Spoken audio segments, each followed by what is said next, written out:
So for those of you who don't know me, I'm actually a global television star. True story.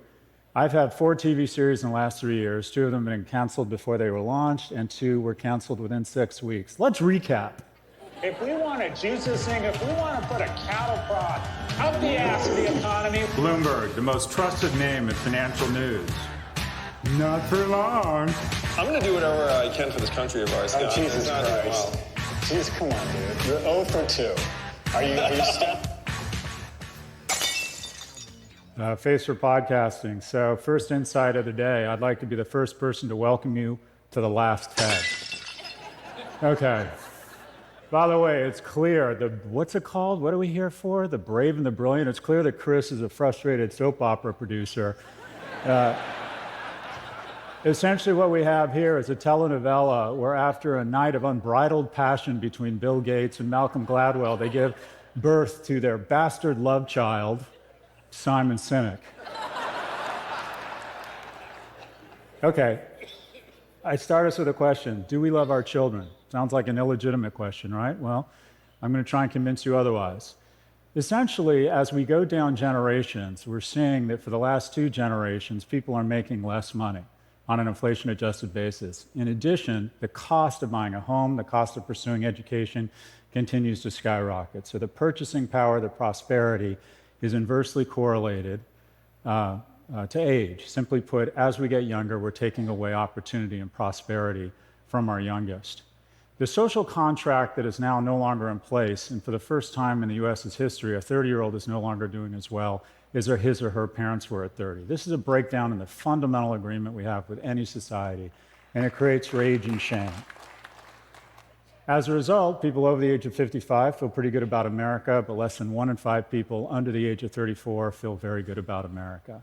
This creates an incendiary. Righteous movements, cuts to our society end up becoming opportunistic infections because generally speaking, young people have a warranted envy, they're pissed off, and they're angry that they don't enjoy the same spoils and prosperity that were provided to our generation. A decent proxy for how much we value youth labor is minimum wage, and we've kept it purposely pretty low. If it had just kept pace with productivity, it'd be about $23 a share, but we've decided to purposely keep it low. Out of reach, median home price has skyrocketed relative to median household income. As a result, pre-pandemic, the average mortgage payment was $1,100. It's now $2,300 because of an acceleration in interest rates and the fact that the average home has gone from $290,000 to $420,000. By the way, the most expensive homes in the world, based on this metric, are number 3, Vancouver. Why? Because 60% of the cost of building a home goes to permits. Because guess what? The incumbents that own assets have weaponized government to make it very difficult for new entrants to ever get their own assets, thereby elevating their own net worth. This is the transfer I'm going to be speaking about. This has resulted in an enormous transfer of wealth, where people over the age of 70 used to control 19% of household income, versus people under the age of 40 used to control 12. Their wealth has been cut in half. This isn't by accident, it's purposeful. This is me at UCLA in 1987. I know your first thought is I haven't changed a bit. This is also Mia Silverio, who is the analyst that put together these slides. By the way, Mia is 26. I did the math. Just by virtue of her being in this audience, it brings the average age of the entire conference down 11 days.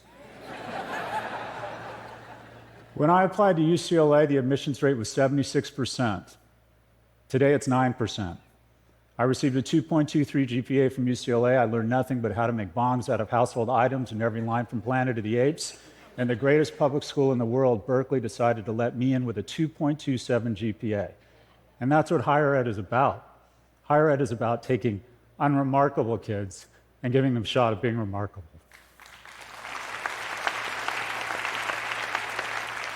And every year, it's gotten more expensive. Higher ed and homes, and the ability, not only is higher ed incredibly expensive, it's not accessible, because me and my colleagues are drunk on luxury, and I'll come back to that. We've embraced the ultimate strategy. Me and my colleagues in higher ed wake up every morning and ask ourselves the same question when we look in the mirror. How can I increase my compensation while reducing my accountability? And we have found the ultimate strategy. It's called an LVMH strategy, where we artificially constrain supply to create aspiration and scarcity such that we can raise tuition faster than inflation. And old people and wealthy people have done the same thing with housing. All of a sudden, once you own a home, you become very concerned with traffic, and you make sure that there's no new housing permits. And here is a memo to my colleagues in higher ed. We're public servants, not fucking Chanel bags.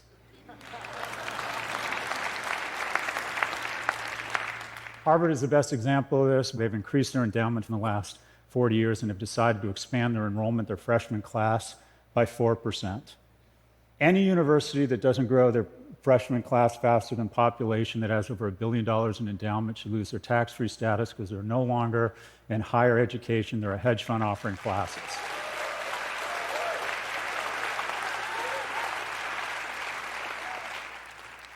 My first recommendation, Biden should take some of that $750 billion earmarked to bail out the 1/3 of people that got to go to college on the backs of the 2/3 that didn't, and give $1 billion to our 500 greatest public institutions, size adjusted, in exchange for three things. One, they use technology and scale to reduce tuition by 2% a year, expand enrollments by 6% a year, and increase the number of vocational certifications and non-traditional four-year degrees by 20%.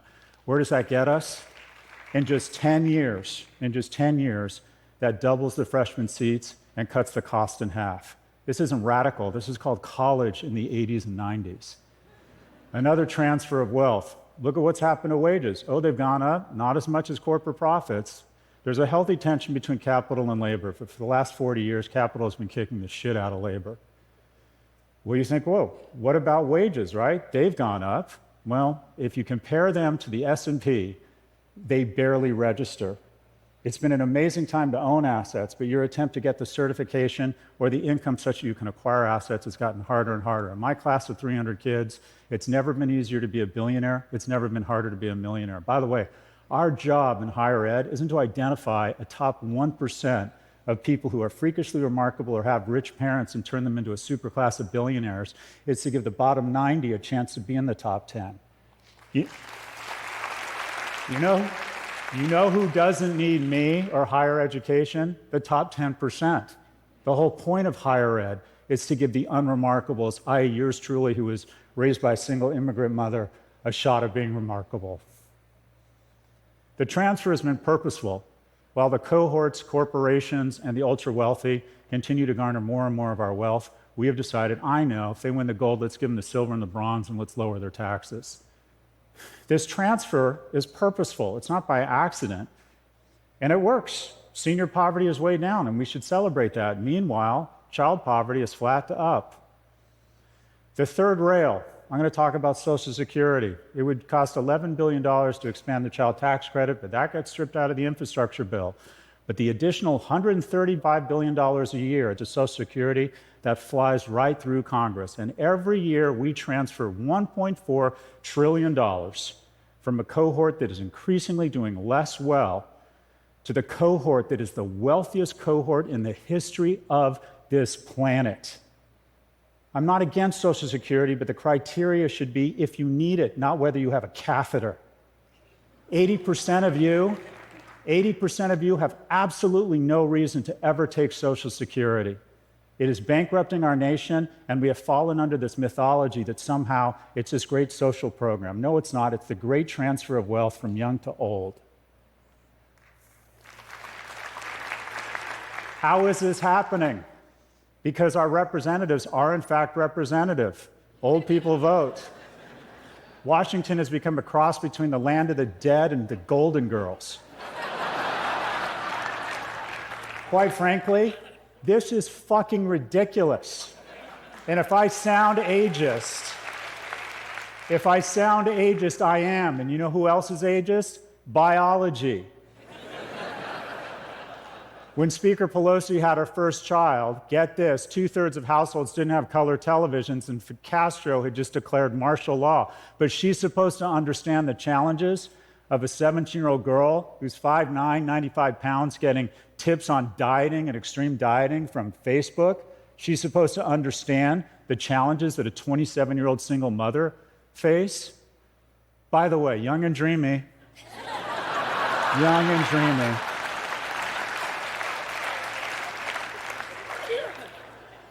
the great intergenerational theft took place under the auspices of a virus. I know, let's use the greatest health crisis in the century to really speedball the transfer. This is the NASDAQ from 2008 to 2012. We let the markets crash. And by the way, you need churn, you need disruption because it seeds and recalibrates advantage and wealth from the incumbents to the entrants. It's a natural part of the cycle. But wait, lately, no, 1 million people dying would be bad, but what would be tragic is if we let the NASDAQ go down and guys like me lost wealth. So we pumped the economy, which again, increased the massive transfer of wealth. The best 2 years of my life, COVID, more time with my kids, more time with Netflix, and my value of my stocks absolutely exploded. And who has to pay for my prosperity? Not me. Future generations who will have to deal with an unprecedented level of debt. Why am I here and why do I get the prosperity I enjoy? Because in 2008, we bailed out the banks, but we didn't bail out the economy. We let the markets fall. So as I was coming into my prime income earning years, I got to buy, no joke, these stocks at these prices. This is where those stocks are now. Where does a young person find disruption? When you bail out the baby boomer owner of a restaurant, all you're doing is robbing opportunity from the 26-year-old graduate of a culinary academy that wants her shot. We need disruption.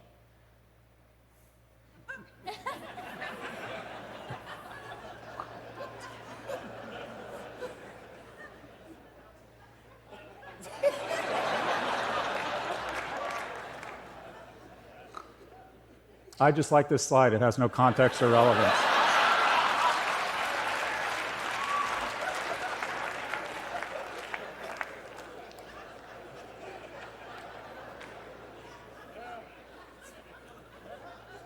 We're economically attacking the young, but I know, let's attack their emotional and mental well-being. Let's take advantage of the fact of the flaws in our species with medieval institutions, Paleolithic instincts, and godlike technology.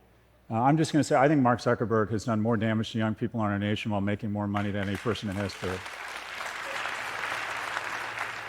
Oh, but wait, what could be worse? It's as if we let an adversary implant a neural jack into our youth to raise a generation of civic, military, and business leaders that hate America.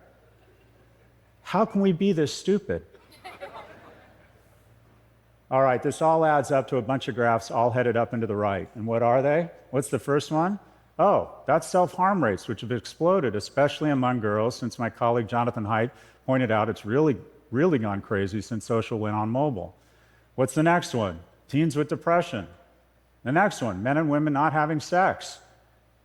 Biggest fear of my parents was that I was going to get in too much trouble. My biggest fear, honestly, is that my kids aren't going to get into enough trouble. By the way, my advice to every young person watching this program is go out, drink more, and make a series of bad decisions that might pay off. Next graph, cumulative gun deaths. You're more likely to be shot in the United States if you're a toddler or an infant than a cop. Next graph, obesity, way up. By the way, the industrial food complex wants to addict you to shitty, fatty food so they can hand you over to the industrial diabetes complex. We should not romanticize obesity. You're not finding your fucking truth, you're finding diabetes.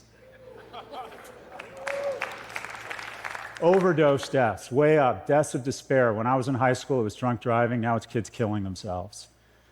Young people don't want to have kids anymore. 2/3 of people aged 30 to 34, able-bodied, used to decide to have at least one child. It's been cut in half. It's now less than 1/3, 27%. As a result, people over the age of 60 in the US, pretty happy. People under the age of 30, not so much. Some of the lowest in the free world.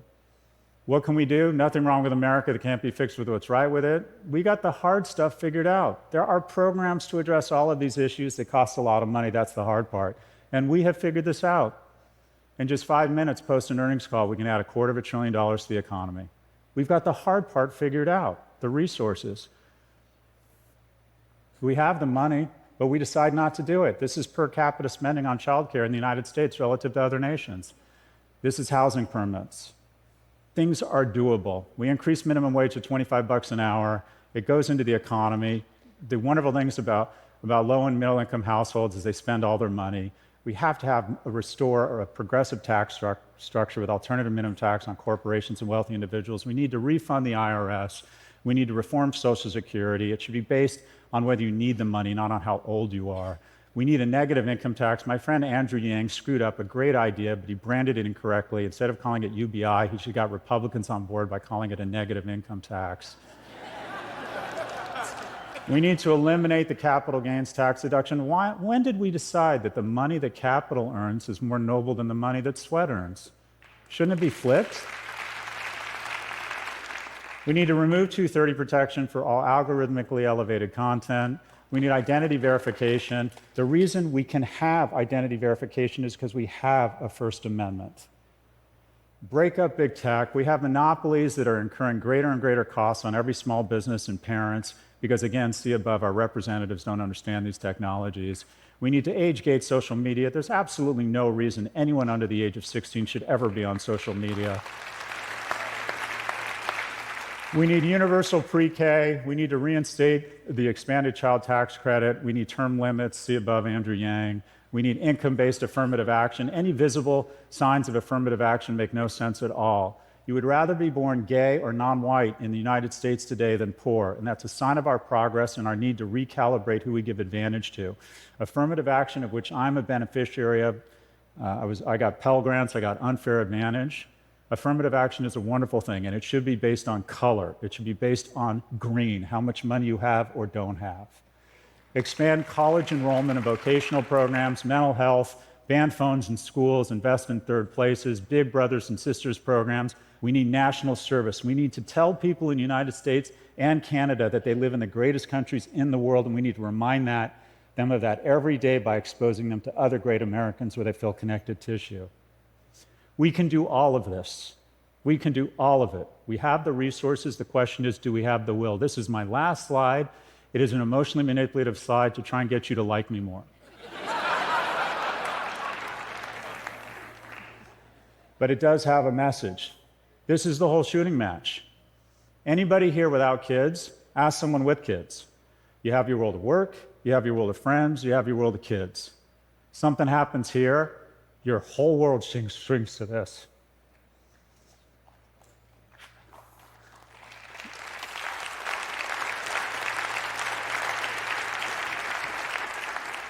So I present, as I wrap here, with just a few questions. One, if you acknowledge that our kids are the most important thing in our lives, that everything else we do here is meaningful, but our kids' well-being and prosperity is profound.